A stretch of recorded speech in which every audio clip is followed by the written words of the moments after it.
आज भाईचारे के इस जहर ने हम सबको खत्म करके रख दिया है। आप यदि सोचते हैं कि अभी तो ये बांग्लादेश में हो रहा है और भारत में ऐसा नहीं होगा, हम सब सुरक्षित हैं, तो ये आप सबका भ्रम है। बांग्लादेश कभी भारत का हिस्सा हुआ करता था। 1971 में जब बांग्लादेश में भुखमरी हुई, जब बांग्लादेश भारत से अलग हुआ, वहां पर रोटी नहीं थी। मुसलमान वहां के दो दो रोटी के लिए मोहताज हो रहे थे। तो ढाका में जो इस्कॉन मंदिर था, वहां के पुजारियों ने, इस्कॉन के लोगों ने न्यूयॉर्क में अपने कार्यक्रम करके कई लाख मिलियन डॉलर रुपया इकट्ठा किया और वहां बांग्लादेश में लाकर के मुस्लिम जो वहां के वासी थे उनको खाना खिलाया। लेकिन जब विद्रोह हुआ तो सबसे पहले इस्कॉन मंदिर को टारगेट बनाया गया और जगन्नाथ की मूर्तियों में आग लगा दी गई, मंदिरों में आग लगा दी गई, सारे पुजारियों को, सारे इस्कॉन के लोगों को जला करके जिंदा राख कर दिया गया।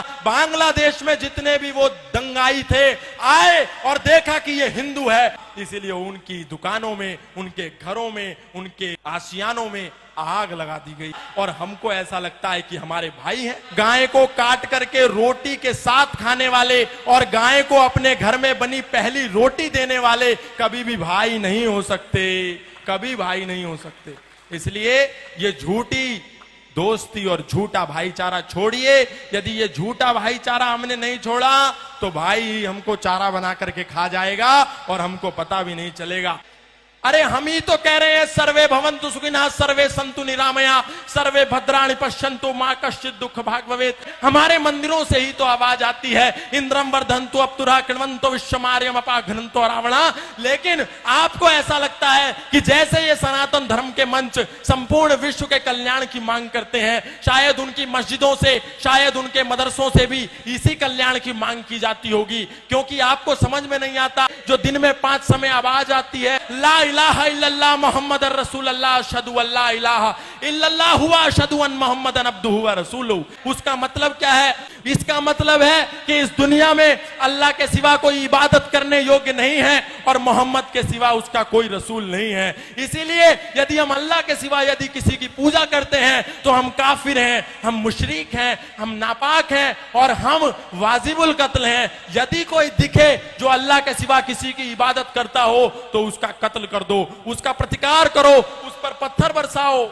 और यही होता है जब मर्यादा पुरुषोत्तम श्री राम की शोभा यात्रा लेकर के हम सड़कों से निकलते हैं तो अचानक से मस्जिदों के ऊपर से पत्थरबारी होने लगती है, ऊपर से कांच की बोतलें फेंक दी जाती हैं।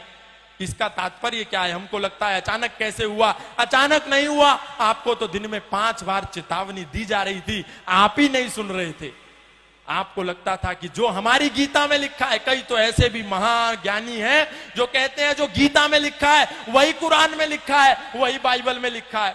और यही कहते कहते आज हमारे सनातनियों को 10 राज्यों में अल्पसंख्य कर दिया गया। हमारे दिल्ली से 100 किलोमीटर भी दूर नहीं है नूह और मेवात, वहां लोगों की दुकानों को नाम देख देख करके आग के सुपुर्द कर दिया गया, आग लगा दी गई पूरे मोहल्ले में। और ये आगजनी जो आज बांग्लादेश में हो रही है, ऐसी आगजनी प्रत्येक दिन भारत के कई राज्यों में होती है, लेकिन हम सो रहे हैं। हम जय जय श्री राम, जय जय श्री राधे, जय जय श्री कृष्णा के नारे लगाते हैं, लेकिन कभी नहीं देखते कि मर्यादा पुरुषोत्तम श्री राम ने एक महिला के सम्मान के लिए 7 समुंदर पार जाकर के दुनिया का सबसे बड़ा सेतु बना करके 50 किलोमीटर का सेतु बांध करके उस अत्याचारी, उस पापी को मारा। मतलब ये हम सीखते नहीं, केवल सिया राम जय राम जय जय राम और कहानी खत्म, बस। हमको इतने में ही शॉर्टकट रास्ते में मोक्ष चाहिए। हम ये नहीं कहते कि हम किसी का प्रतिकार करें, हम ये भी नहीं कहते हम किसी से हिंसक हो जाएं, लेकिन हम ये कहते हैं हम किसी पर अटैक ना करें तो कम से कम अपने पास डिफेंस का साधन रखें। सनातन धर्म कभी भी पहले अटैक के लिए नहीं कहता, लेकिन सनातन धर्म आत्मरक्षा की बात करता है, डिफेंस की बात करता है। अग्रतश्चतुरः वेदा पृष्ठतः सहस्रम धनु इदम ब्रह्मम इदम शस्त्रम शापादपि शरादपि शस्त्रेण रक्षति ही राष्ट्र शास्त्र चर्चा प्रवर्तते। विश्वामित्रादि ऋषियों के यज्ञ हवन भी तभी सफल होते हैं जब पहरे पर स्वयं धनुर्धर राम खड़े होते हैं। यदि हमारे पास शस्त्र और शास्त्र नहीं होगा तो हमारा कल्याण 10 सालों में हो जाएगा, ये आप मान करके चलिए।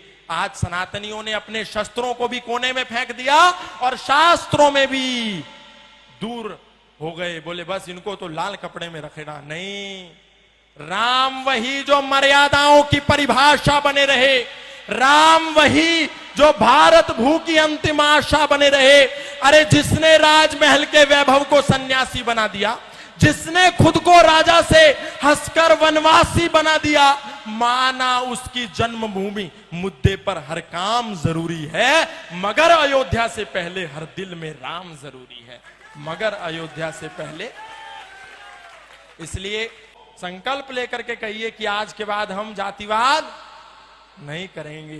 जातिवाद को नहीं छोड़ा तो वही हाल होगा जो बांग्लादेश में हुआ। किसी ने जाकर के नहीं पूछा कि तुम ब्राह्मण हो क्या, तुम जाट हो क्या, तुम गुजर हो क्या, तुम मणिया हो क्या, तुम मारवाड़ी हो क्या, तुम तेली हो क्या, तुम धोबी हो क्या। बांग्लादेश में जितने भी वो दंगाई थे आए और देखा कि ये हिंदू है, फिर वो चाहे जाट था, चाहे गुजर था, चाहे इस्कॉन का था, चाहे आर्यों का था, चाहे राधा स्वामी था, चाहे निरंकारी था, उसने देखा कि ये हिंदू था। इसीलिए उनकी दुकानों में, उनके घरों में, उनके आशियानों में आग लगा दी गई। इसीलिए कुछ दिन के लिए इस जातिवाद के जहर से बाहर निकलिए और एक होकर के सब लोग ओम ध्वज के नीचे आ जाइए। तो एक होकर के ओम ध्वज के नीचे तभी काम बनेगा, क्योंकि वो सब चांद सितारे के नीचे हैं। चाहे बरेलवी हो, चाहे अहमदिया हो, चाहे मोहम्मदी हो, चाहे कुरैशी हो, सब एक है, लेकिन हम बटे हुए हैं।